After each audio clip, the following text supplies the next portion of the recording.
Hello बच्चों, कैसे हैं आप सभी। उम्मीद करता हूँ बहुत अच्छे से होंगे। चलिए, चैप्टर चालू हो चुका है, 2 लेक्चर अपलोड हो चुके हैं, ये तीसरा लेक्चर है। इस पर्टिकुलर लेक्चर में हम विद्युत चुंबकीय तरंगों को पढ़ेंगे बच्चों। विद्युत चुंबकीय तरंगों के 2 वीडियो लेक्चर होंगे, एक जो आज हम पढ़े रहे हैं। नेक्स्ट वाले वीडियो लेक्चर के अंदर हम स्पेक्ट्रम को पढ़ेंगे कि विद्युत चुंबकीय तरंगों का स्पेक्ट्रम क्या होता है, वो भी एक अच्छा पॉइंट है। आज जो हम पढ़ने वाले हैं बच्चों, वो बेसिक है। आपको जो बेसिक बेसिक चीजें पता होनी चाहिए विद्युत चुंबकीय तरंगों के बारे में, वो आज हम डिस्कस करेंगे। इसी के साथ में एक दो फार्मूला ऐसे देखेंगे जिनके ऊपर न्यूमेरिकल पूछे जाते हैं। फार्मूला इजी हैं, आपको आसानी से याद भी हो जाएंगे, और उनके ऊपर न्यूमेरिकल आ गया तो सोने पे सुहागा, क्योंकि वो न्यूमेरिकल बहुत जल्दी सॉल्व होने वाला है। ठीक है, ऑलराइट, तो टॉपिक चालू करते हैं। इससे पहले इंट्रोडक्शन देता हूं। मैं हूं Prashant Maheshwari, fun with physics YouTube channel पर आप सभी का बहुत बहुत स्वागत है। टॉपिक है हमारे पास में विद्युत चुंबकीय तरंगे। अब ये विद्युत चुंबकीय तरंगों को इंग्लिश में क्या बोलते हैं? Electromagnetic waves. ठीक है, जो चैप्टर का नाम भी है ना, विद्युत चुंबकीय तरंगे, चैप्टर का नाम भी तो है। अब देखो, नाम से पता चल जाना चाहिए, इस क्षेत्र के अंदर काम करने वाले वैज्ञानिक बहुत सारे हैं। ठीक, आप कह सकते हैं कि भारत में भी एक ऐसे वैज्ञानिक हैं जगदीश चंद्र बसु, इन्होंने भी बहुत अच्छा काम कर रखा है इस क्षेत्र के अंदर। ठीक, इससे पहले हर्ट्ज आए, जगदीश चंद्र बसु आए, मार्कोनी आए। मार्कोनी वो वैज्ञानिक थे जिन्होंने विद्युत चुंबकीय तरंगों का उपयोग करके रेडियो सिग्नल्स को एक पॉइंट से दूसरे पॉइंट तक बहुत अधिक दूरी तक पहुंचाया। देखिए, हर्ट्ज के प्रयोग और जगदीश चंद्र बसु के प्रयोग जो थे वो प्रयोगशाला तक सीमित थे। उसी समय मार्कोनी भी इसी पर्टिकुलर एरिया में काम कर रहा था, तो उन्होंने इन विद्युत चुंबकीय तरंगों का उपयोग कर, रेडियो वेव्स का उपयोग कर, उन्हें एक पॉइंट से दूसरे पॉइंट तक और दूर भेज दिया, सिग्नल को बहुत दूर भेज दिया। तो अगर हम कमर्शियलाइजेशन कहें तो कमर्शियलाइजेशन की शुरुआत मार्कोनी ने की थी इस क्षेत्र में। विद्युत चुंबकीय तरंगें होती क्या है, नाम से आपको पता चलेगा। देखो, ऐसी तरंग जिसमें विद्युत क्षेत्र भी काम करे, चुंबकीय क्षेत्र भी हो, और इन दोनों के कारण क्या बन रहा हो, एक तरंग बन रहा हो। ठीक है, अब यहाँ पर होता क्या है, तो हम बोलते हैं विद्युत, ये जो चुंबकीय तरंगें होती है बच्चों, वो अनुप्रस्थ प्रकृति की होती है, धीरे धीरे छोटे छोटे पॉइंट्स को पकड़िए। विद्युत चुंबकीय तरंगें कैसी होती हैं? अनुप्रस्थ प्रकृति की होती हैं। अनुप्रस्थ प्रकृति से हमारा क्या मतलब वो समझिए। अब इसके अंदर 3 घटकों को समझिए। ये अगर मैं ऐसा इसको देखो, सारी तीनों उंगलियां, 1 2 और अंगूठा, ये तीनों एक दूसरे के क्या है? लंबवत है बच्चों। अगर आप इस चीज को समझ पाए तो हम बोलते हैं कि अगर ये तरंग संचरण की दिशा है, मेरी अंगुली अगर तरंग संचरण की दिशा है जो आपकी ओर इंडिकेट कर रही है, ठीक, इस तरफ अगर विद्युत चुंबकीय तरंग है तो ये अंगूठा शायद विद्युत क्षेत्र को बताए, और ये वाली जो मध्यमा है वो चुंबकीय क्षेत्र को बताए। तो आप देखेंगे कि तरंग संचरण और विद्युत क्षेत्र एक दूसरे के क्या है? लंबवत। तरंग संचरण और चुंबकीय क्षेत्र, तरंग संचरण और चुंबकीय क्षेत्र एक दूसरे के क्या है? लंबवत। विद्युत क्षेत्र और चुंबकीय क्षेत्र एक दूसरे के क्या है? लंबवत है। ये एक ऐसी अनुप्रस्थ प्रकृति की तरंग है जिसमें विद्युत क्षेत्र सदिश के कंपन और चुंबकीय क्षेत्र सदिश के कंपन एक दूसरे के लंबवत एवं तरंग संचरण की दिशा के भी लंबवत होते हैं। मतलब ये तीनों एक दूसरे के क्या होते हैं? लंबवत होते हैं। ठीक है, अब क्या खास बात है बच्चों, तो हम बोलते हैं ये दोनों एक दूसरे के लंबवत है, लेकिन दोनों की डायरेक्शन तो सेम ही है। ठीक, अब क्या होगा, ऊपर यहां पर अगर हम समझे तो ये जो विद्युत क्षेत्र सदिश के कंपन है वो ऐसा यूं ऊपर ऐसा सांप बना रहा है। ठीक है, ये आवाज जो आती है वो बड़ी बेकार लगती है हमको कई बार। तो ये जो ऊपर है ना, ऐसा वेव बना रहा है, ये चुंबकीय क्षेत्र ऐसा वेव बना रहा है यू, मतलब आप एक समझ सकते हैं, एक वाई अक्ष से वेव बना रहा है, एक जेड अक्ष से ऐसा वेव बना रहा है। ठीक है, लंबा तो ना, तो जेड अक्ष माना जाएगा, ये देखा जाए ठीक, तो ऐसा वेव बना रहा है। इन दोनों वेव्स की कौन सी वेव, एक तो विद्युत क्षेत्र के कारण जो तरंग चल रही है वो, और एक जो चुंबकीय क्षेत्र के कारण जो तरंग चल रही है वो, दोनों की आवृत्ति समान होती है, दोनों समान कला में ट्रेवल करती है। इसका मतलब अगर विद्युत क्षेत्र सदिश उच्चतम जा रहा है तो चुंबकीय क्षेत्र सदिश भी उच्चतम चला जाता है। ऐसे ही अगर विद्युत क्षेत्र सदिश कम हो रहा है तो चुंबकीय क्षेत्र सदिश भी कम हो जाएगा। दोनों जो है वो एक ही अनुपात में चलने की कोशिश करते हैं, ये बात ध्यान में रखिएगा। एक दूसरे के लंबवत है, दोनों की आवृत्ति समान है, दोनों की कलाएं समान होती हैं, ये बात हमें ध्यान में रखनी है। तो ये बेसिक कॉन्सेप्ट हो गया। अब अगर मैं परिभाषा में बोलूं तो मैं क्या बोल सकता हूं कि विद्युत चुंबकीय तरंगे वे तरंगे होती हैं जिनमें विद्युत क्षेत्र सदिश एवं चुंबकीय क्षेत्र सदिश तथा तरंग संचरण की दिशा तीनों एक दूसरे के क्या होते हैं, लंबवत होते हैं, पहला पॉइंट। दूसरा, ये अनुप्रस्थ प्रकृति की तरंगे होती हैं। कैसी प्रकृति है इनकी, अनुप्रस्थ। वैसे अनुप्रस्थ प्रकृति क्या होती है आपको पता है? देखो, दो तरीके की प्रकृतियां हमने समझी थी जब हमने 11th पढ़ा था, एक अनुदैर्ध्य और एक है अनुप्रस्थ। हालांकि मैंने आपको नहीं पढ़ाया होगा, वैसे मैंने आपको पढ़ाया है शायद अध्यारोपण वाला चैप्टर, जो तरंगों वाला चैप्टर था उसमें पढ़ाया है ना।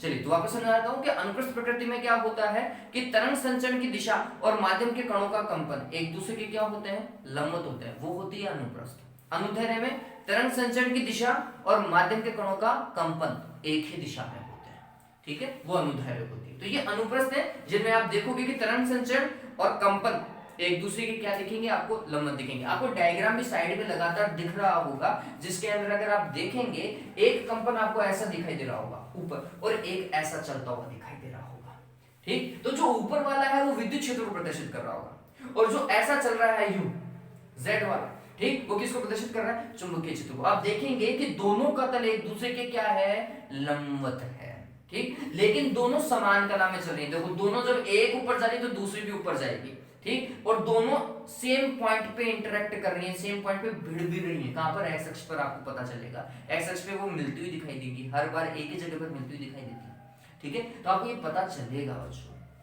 ठीक। तो हमें अनुप्रस्थ प्रकृति पता चल गया। हाँ, अब इनकी चाल की बात करते हैं, इनकी चाल कितनी होती है। तो ये बच्चों ध्यान रखिए कि विद्युत चुंबकीय तरंगे जो है वो प्रकाश के वेग से गति करती हैं। प्रकाश का वेग कितना, आंसर है बच्चों, प्रकाश का वेग 3 × 10⁸ मीटर पर सेकंड निर्वात में, ठीक है। तो ये निर्वात में प्रकाश के वेग से गति कर रही है, इसका मतलब 3 × 10⁸ मीटर पर सेकंड से गति कर रही है।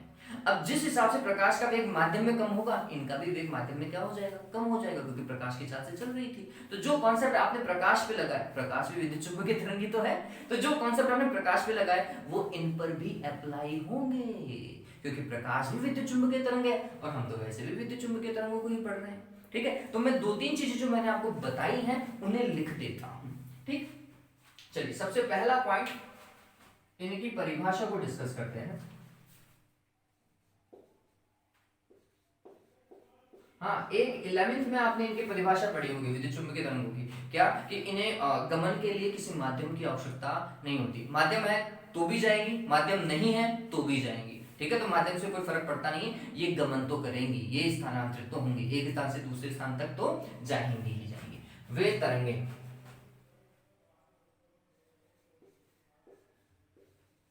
जिनके संचरण के लिए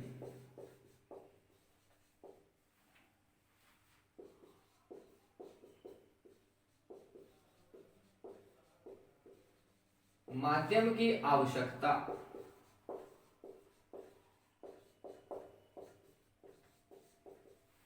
नहीं होती,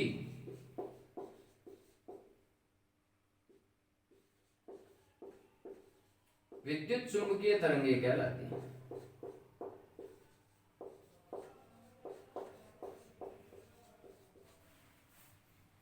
ठीक है।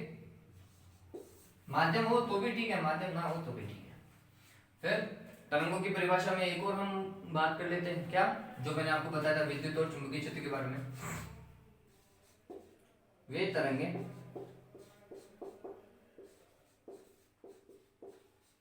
जिनमें विद्युत क्षेत्र सदिश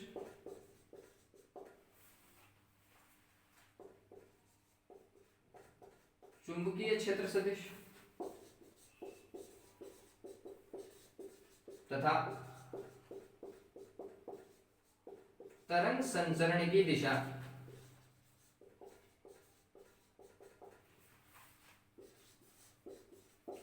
तीनों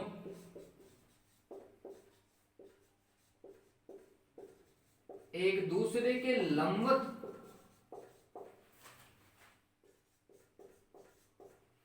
होते हैं,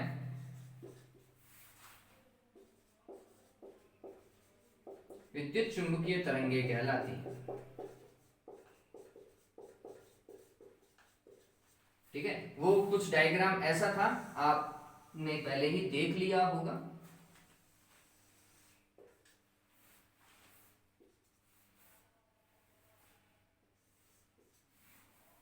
तो यहां पर अगर मैं आगे बना लीजिएगा, है ना, ये अगर विद्युत क्षेत्र सदिश है ऐसा,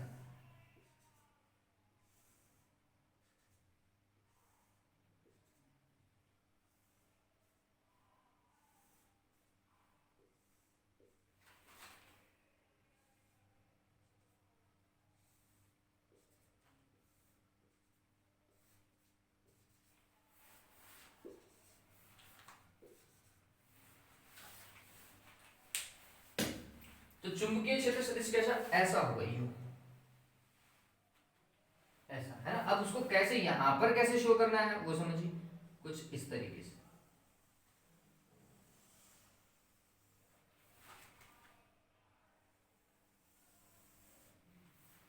लेकिन ये एक ही पॉइंट पे मिलती हुई दिखाई देनी चाहिए, है ना, दिखाई क्या देनी चाहिए, मिलती ही है।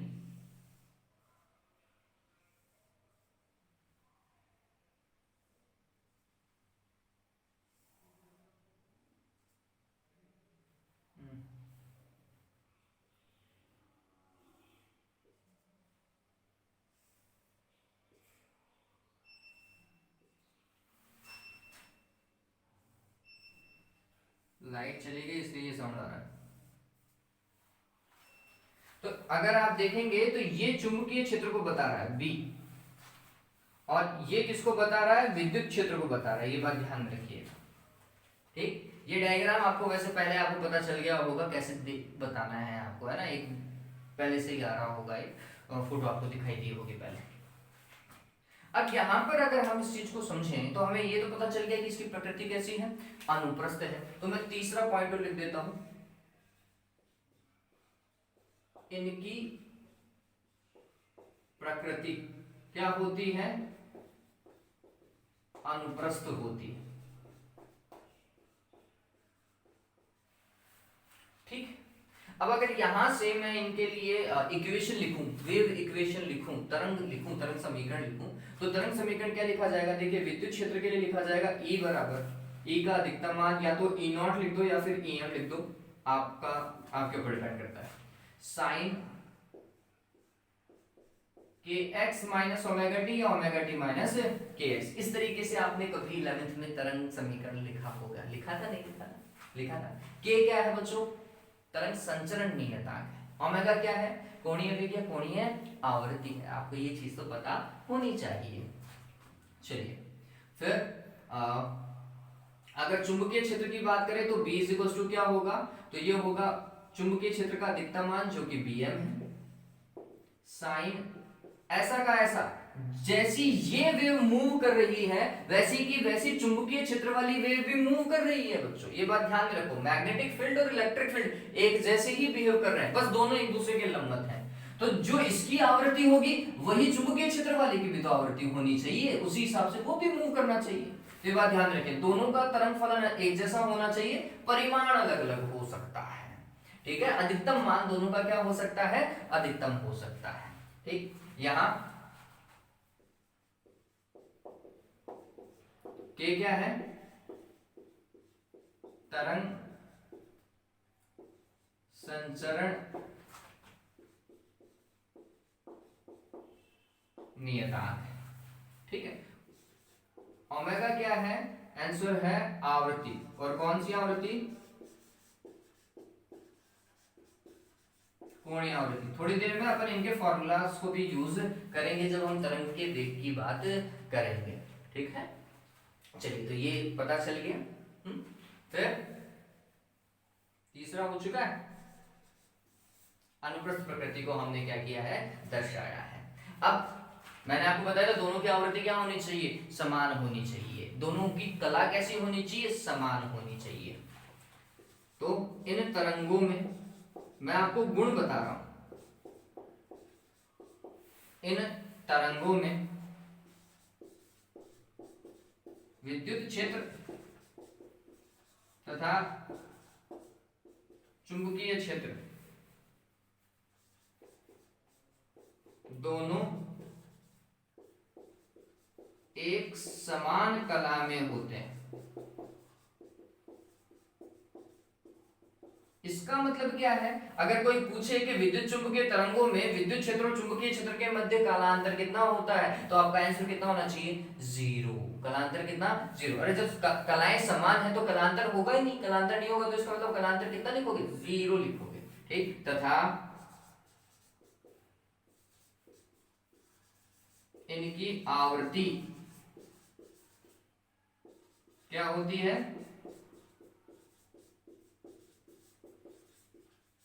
समान होती है। ये बात ध्यान रखना। अगर एक की आवृत्ति लेट सपोज करो 50 हर्ट्ज है, हालांकि बहुत ज्यादा होती है, मैं सिर्फ आपको एक एग्जांपल बता रहा हूं। अगर एक की आवृत्ति 50 हर्ट्ज है तो दूसरे की भी 50 हर्ट्ज होगी। ये बात ध्यान रखना। हालांकि 50 हर्ट्ज होती नहीं, ये तो मैं बहुत कम बता करके चला गया हूं। ज्यादा है इनकी आवृत्ति, बहुत ज्यादा होती है। हम देखेंगे, अभी डिस्कस करेंगे थोड़ी देर बाद। तो ये डन हुआ। इसको 4 पॉइंट को उतारो। ये पॉइंट पर क्यों लिखा रहा हूं? क्योंकि एग्जाम के अंदर आता है कि विद्युत चुंबकीय तरंगों के कोई 2 गुण लिखें या कोई 4 गुण लिखें। ये गुण ही दिखा रहा हूं मैं। आगे आप वेग पढ़ेंगे तो वो वेग वाला तो आपको और इजी समझ में आ जाएगा। एक बार के लिए इसको उतारो, उसके बाद में अपन आगे काम करते हैं। जल्दी से उतारिए इस चीज को और मैं वीडियो देख लेता हूं।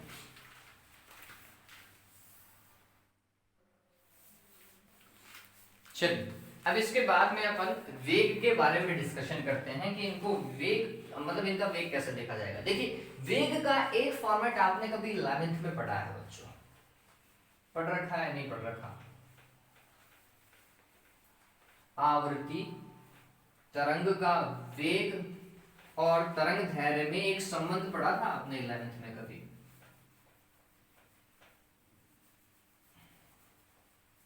v बराबर n लैम्डा याद आ रहा है क्या?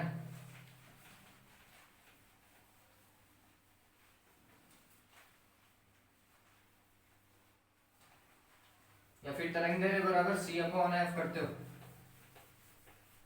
करते नहीं करते? या v upon f, it depends के माध्यम क्या है और उसमें उसका वेग क्या है। तो यहां पर देखिए, समझिए इस चीज को। 5वां पॉइंट, तरंग वेग।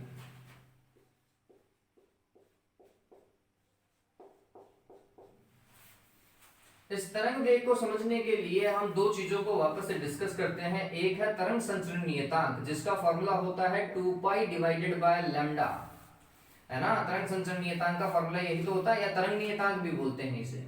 और एक होता है कोणीय आवृत्ति। ये आपने 2 पाई f पढ़ा होगा या 2 पाई n पढ़ा होगा, है ना? बुक्स में या तो स्मॉल n होता है या फिर स्मॉल f होता है, दोनों में से एक कॉन्सेप्ट हम पढ़ते हैं बच्चों। अब आपको एक चीज ये भी पता होनी चाहिए बच्चों कि जब हम बात करते हैं वेग की, तो वेग का फॉर्मूला लिखा जाता था n लैम्डा, जहां n क्या होती थी? आवृत्ति। लैम्डा क्या हुआ करता था? तरंग दैर्घ्य।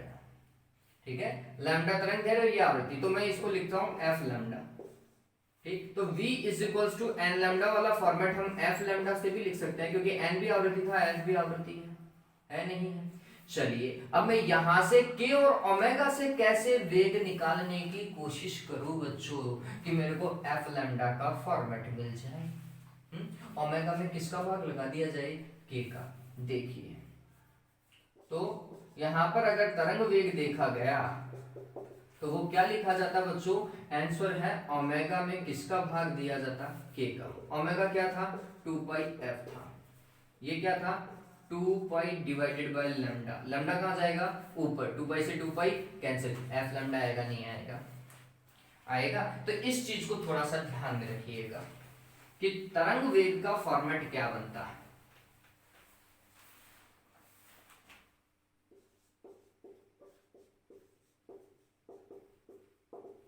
क्या भाई? ओमेगा डिवाइडेड बाय k बनता है। ठीक, अब मैं इसे थोड़ा सा सही तरीके से और लिखूं। अब आगे इलैबोरेट करते हैं जो कि मैक्सवेल ने बताया था। अब आगे वाला जो पॉइंट है वो मैक्सवेल के अकॉर्डिंग अपन लिखने वाले, और ये चीज समझो, बहुत अच्छी चीज अपन लिखने वाले हैं। ठीक, क्या भाई? विद्युत चुंबकीय तरंगें माध्यम में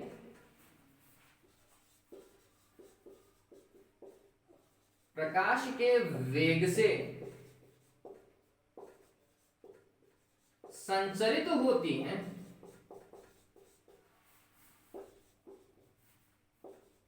तथा मैक्सवेल के अनुसार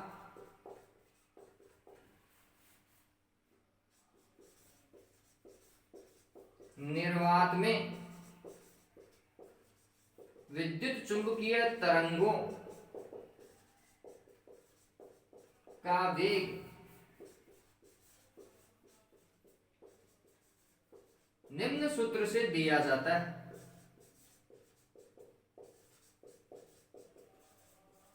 ये दिया जा सकता है। मैक्सवेल ने क्या बताया था, देखिए निर्वात में जो वेग होता है बच्चों उसे c लिखते हैं, या फिर कुछ किताबों में v नॉट भी लिखा हुआ है, लेकिन आप सभी को पता है प्रकाश का वेग c ही होता है और विद्युत चुंबकीय तरंगों का वेग और प्रकाश का वेग समान है, तो मैं c लिख सकता हूँ। वो c को कैसे डिफाइन किया गया, वो है 1/√μ0 एप्सिलॉन नॉट, किसमें, निर्वात में। ठीक है, c बराबर क्या है 1/√μ0 एप्सिलॉन नॉट। अब म्यू नॉट क्या है, चुंबकशीलता, निर्वात की निरपेक्ष चुंबकशीलता, और एप्सिलॉन नॉट क्या है, विद्युतशीलता है। अरे यही तो पढ़ते हो आप। जहां म्यू नॉट क्या है, लिख लीजिएगा, जहां म्यू नॉट क्या, निर्वात की चुंबकशीलता, और एप्सिलॉन नॉट निर्वात की विद्युतशीलता। अब इनका मात्रक मात्रक क्या, इनके लिए मान बताने की आवश्यकता है क्या। म्यू नॉट का मान कितना होता है 4 pi into 10 to the power -7। Epsilon naught का मान कितना होता है बच्चों 8.85 इंटू 10 टू द पावर -12 होता है, नहीं होता। ठीक, तो ये मान रखोगे आपको c बराबर कितना प्राप्त होता है भैया, कितना 3 × 10⁸ मीटर पर सेकंड, लगभग लिख सकते हो आप, ऐसा लगभग लगा करके, नहीं तो बराबर में, कोई दिक्कत नहीं है। ठीक, ये निर्वात में वेग हुआ, तो माध्यम में वेग क्या होगा, एवं माध्यम में वेग। अब समझो माध्यम में वेग, माध्यम में वेग जो होगा वो v लिखे हम। ठीक है, डेफिनेटली बात है कि कम होगा माध्यम में, है ना, निर्वात में सबसे ज्यादा होता है, माध्यम में थोड़ा सा कम हो जाता है। चलो देखो, वहां से ही हमने कॉन्सेप्ट उठाया 1/, अगर म्यू नॉट आ रहा है तो माध्यम के लिए म्यू आर आ जाएगा, अगर एप्सिलॉन नॉट आ रहा है तो माध्यम के लिए एप्सिलॉन आर भी आ जाएगा, आएगा। चलिए इसे थोड़ा सा और सॉल्व कर लेते हैं। यहां पर देखो ये हो जाएगा क्या 1/, इसे मैं ऐसा लिख सकता हूं ना, म्यू नॉट एप्सिलॉन नॉट, और यहां पर म्यू आर एप्सिलॉन लिख सकता हूं। चलिए अगर हमें ये पता चला तो ये देखो 1/μ0 एप्सिलॉन नॉट, 1/μ0 एप्सिलॉन नॉट क्या होता है, c होता है। तो फिर ये वेग हो जाएगा c divided by mu R epsilon R, होगा नहीं होगा। चलिए ये ध्यान रखें, इस चीज को ध्यान रखें, ये बहुत इंपॉर्टेंट है। c का मान तो हम सभी को पता है ना, ये आपेक्षिक चुंबकशीलता हो गया, ये आपेक्षिक विद्युतशीलता जिसे हम परावैद्युतांक भी बोलते हैं। ठीक, अब यहां पर थोड़ा सा आगे समझते हैं। हमें पता है, क्या पता है, अब कॉमन सेंस, हमें पता है कि प्रकाश जो कि एक विद्युत चुंबकीय तरंग है, ठीक है, प्रकाश का किसी n या फिर म्यू, जैसा भी आप चाहें, बताओ n लिखूं या म्यू लिखूं, म्यू लिख दूं, अपवर्तनांक की बात कर रहा हूं मैं, है ना। अरे म्यू नहीं लिखेंगे, n ही लिख लेते हैं क्योंकि म्यू यहां पे यूज हो रहा है। किसी n अपवर्तनांक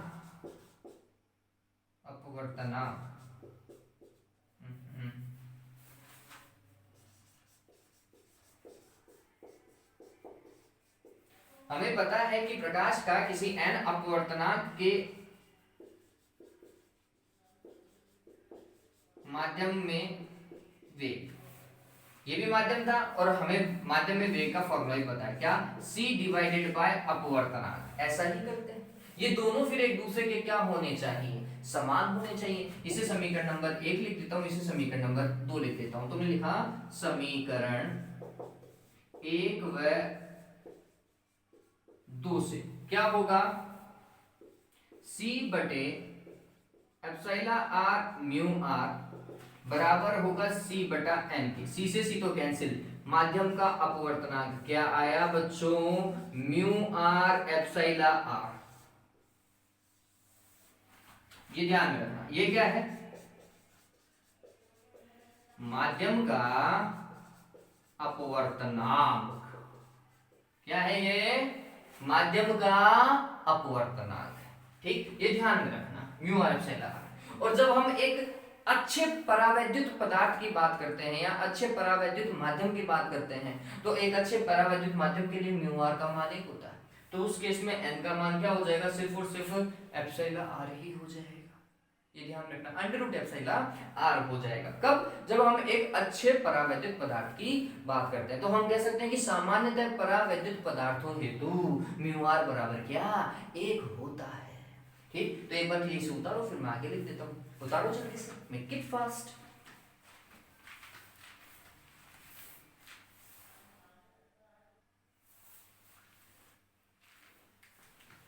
हाँ भाई, उतारा, चल तो उतारो उतारो, वो तो उतार लिया होगा। देखिए 6 पॉइंट में ही चल रहे हैं, एक अच्छा पॉइंट है भाई ये वेग वाला। क्वेश्चन आता है इसलिए हम इसको डील कर रहे हैं, इस पर्टिकुलर पॉइंट पे क्वेश्चन आता है इसलिए हम डील कर रहे हैं इससे। ठीक,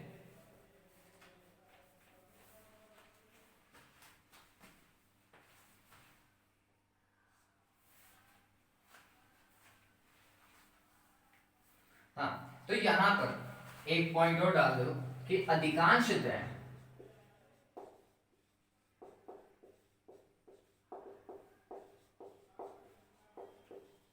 परावैद्युत माध्यमों हेतु, परावैद्युत माध्यमों हेतु म्यू आर बराबर क्या होता है, 1 होता है। तब अपवर्तनांक n बराबर क्या हो जाएगा, सिर्फ और सिर्फ एप्सिलॉन आर हो जाएगा उसी केस में। हालांकि मोस्टली में हम यही यूज करने वाले हैं बच्चों। ठीक है, तो ये डन हुआ। अब इसके बाद में आगे, चूंकि मैक्सवेल ने बहुत काम किया है इस क्षेत्र के अंदर, तो मैक्सवेल ने आगे और बताया कि भाई प्रकाश का वेग और तरीके से भी दिया जाता है। ठीक, तो 7वां पॉइंट में हम डिस्कस करेंगे क्या भी, कि विद्युत चुंबकीय तरंगों का वेग, ध्यान में रखिएगा, विद्युत चुंबकीय, इंपॉर्टेंट पॉइंट लिखने वाला हूं मैं, तरंगों का वेग या चाल आप लिख लीजिए, चाल ज्यादा ठीक रहेगा, चाल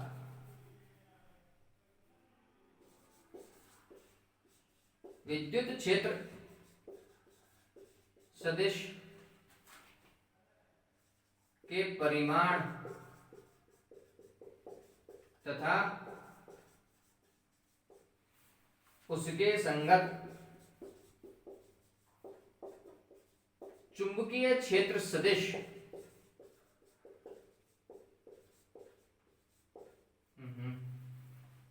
के परिमाण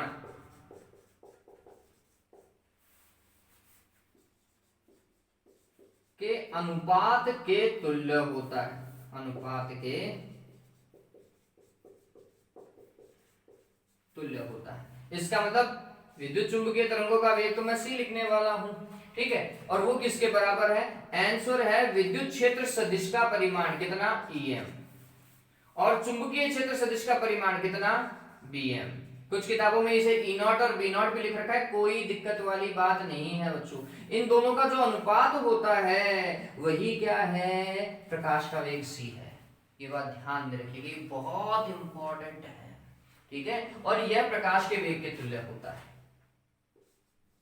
एवं यह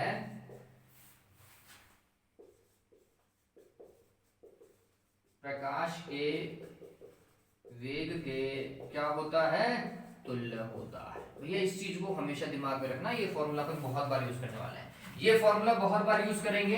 एक वो जो मैंने आपको लिखा था, कौन सा, सी वाला, ये C is equal to 1 upon mu naught epsilon not.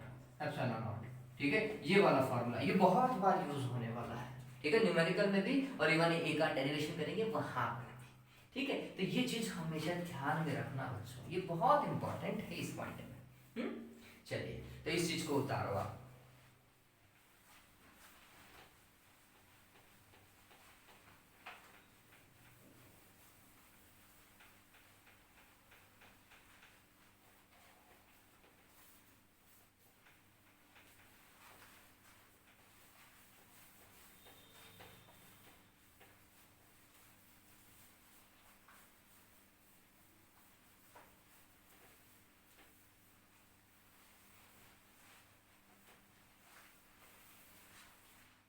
हाँ भाई, आठवां पॉइंट, हालांकि ये वाला पॉइंट आपको कॉमनली देखने को मिलेगा नहीं, बहुत कम किताबों में लिखा हुआ होता है, लिखा हुआ भी होगा तो लाइन में कहाँ छुप गया होगा पता भी नहीं चलता।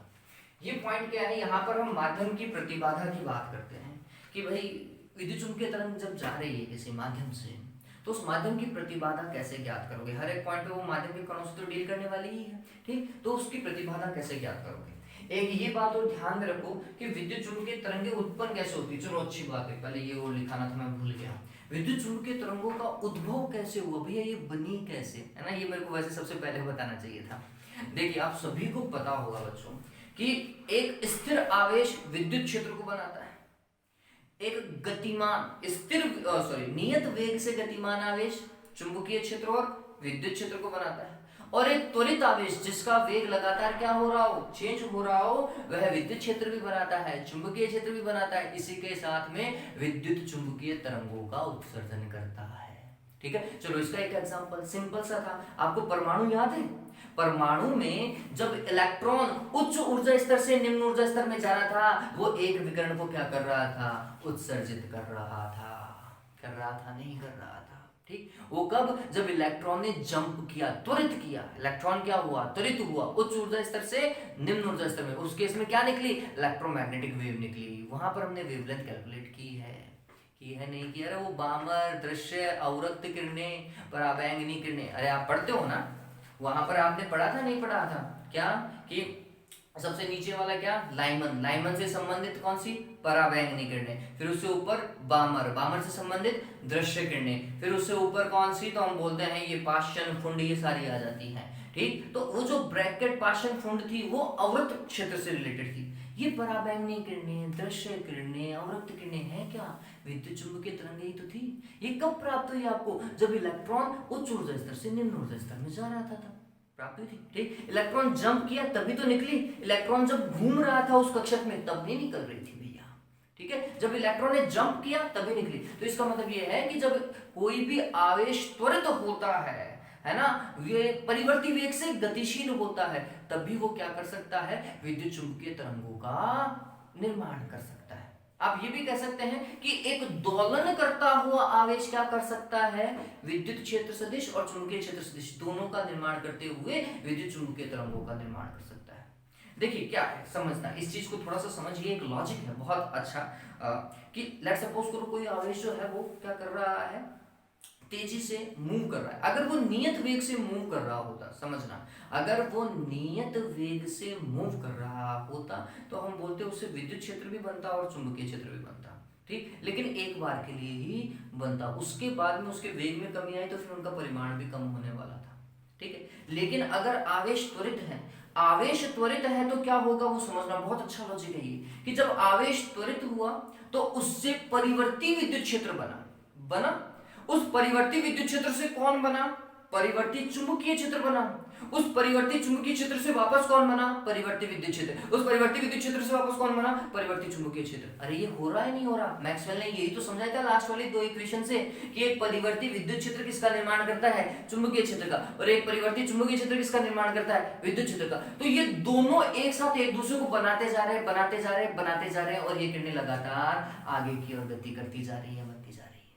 ठीक है। तो ये बहुत अच्छी चीज है कि अगर आवेश जो है वो त्वरित है, उस केस में वो एक क्या करता है, परिवर्ती विद्युत क्षेत्र बनाता है। जैसे परिवर्ती विद्युत क्षेत्र बना, ऑटोमेटिकली क्या बना, परिवर्ती चुंबकीय क्षेत्र, और जैसे परिवर्ती चुंबकीय क्षेत्र बना, विद्युत क्षेत्र बना।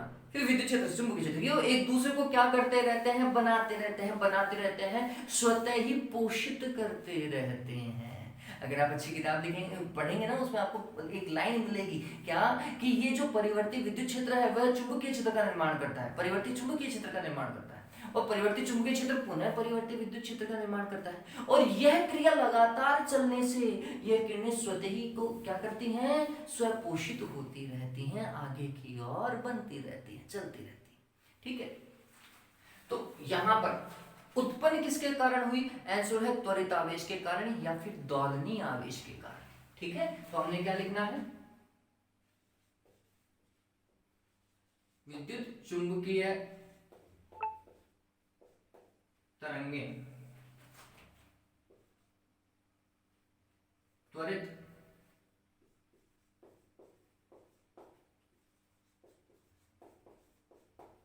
आवेशों अथवा दोलनीय आवेश से उत्पन्न होती है।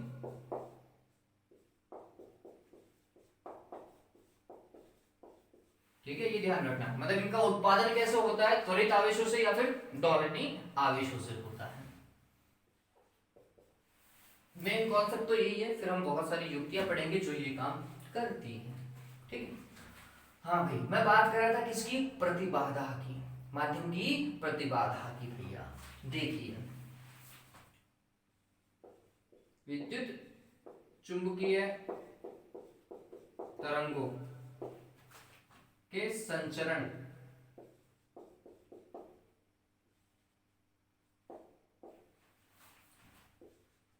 के पथ में प्रत्येक बिंदु पर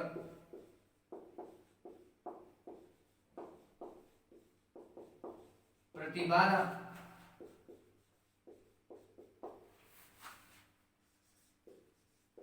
निम्न प्रकार प्रदर्शित की जाती है। देखिए प्रतिबाधा क्या होती है, आंसर प्रतिबाधा को प्रदर्शित करने का तरीका होता है बच्चों Z। ठीक है, और ये होता है म्यू डिवाइडेड बाय एप्सिलॉन, और उसका क्या बच्चों, अंडर रूट। ठीक, अब ये थोड़ा सा समझते हैं, म्यू को हम क्या लिख सकते हैं, mu naught into mu R, और एप्सिलॉन को क्या लिख सकते हैं, एप्सिलॉन नॉट इंटू एप्सिलॉन। ये चीज थोड़ा सा ध्यान रखें। ठीक है, आगे मैं इस चीज को थोड़ा सा और सॉल्व करके बताऊंगा अधिकांश परावैद्युत पदार्थों के लिए, लेकिन पहले हम ये डिस्कस कर लेते हैं कि mu naught divided by epsilon not होता कितना है भैया। ठीक, निर्वात हेतु या निर्वात की प्रतिबाधा,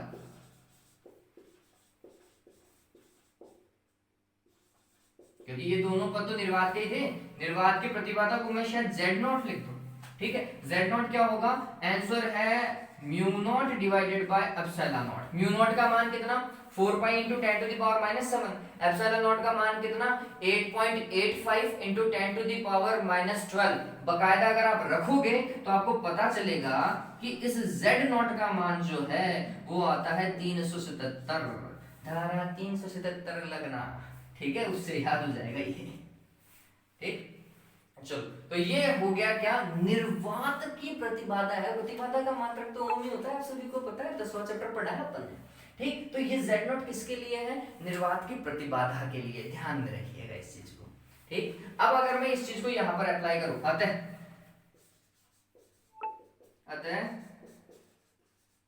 माध्यम की प्रतिबाधा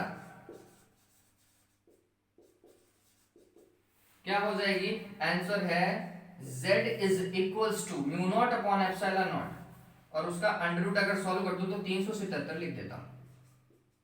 क्या बच गया, और किसको सॉल्व करना है, आंसर है म्यू आर बटा एप्सिलॉन।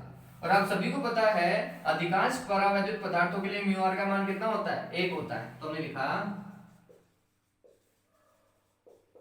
अधिकांश परावैद्युत पदार्थों हेतु क्या भाई, म्यू आर का मान 1। अतः आप देखेंगे कि Z का मोस्टली यूज्ड फॉर्मूला होता है 377 डिवाइडेड बाय एप्सिलॉन आर। बस आपको विद्युतशीलता की आवश्यकता होती है, आपेक्षिक विद्युतशीलता या फिर परावैद्युतांक की आवश्यकता होती है, आपका काम हो जाएगा। और ये मान किसमें आएगा? ओम में। ठीक है, किसमें आएगा? ओम में। वो नीचे ओम है भैया। ठीक है, इस चीज को उतारो, फिर आगे काम करते हैं। अब अपन डेरिवेशन पे काम करने वाले हैं, जल्दी से उतारो इस चीज को।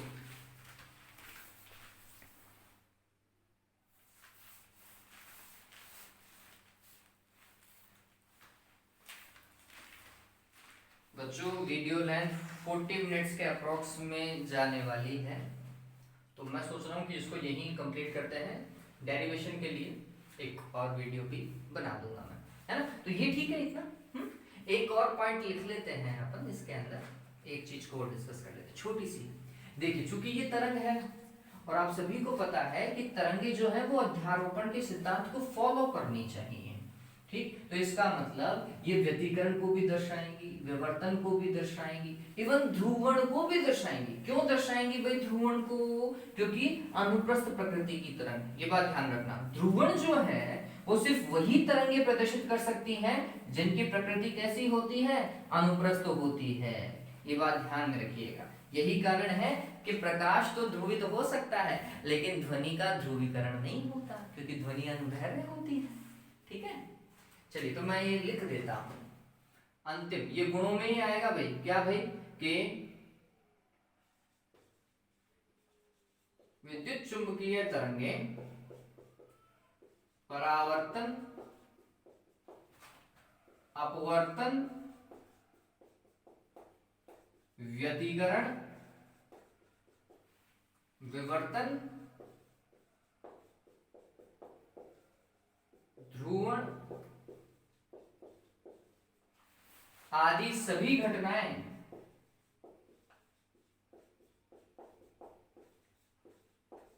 प्रदर्शित करती है। ठीक है,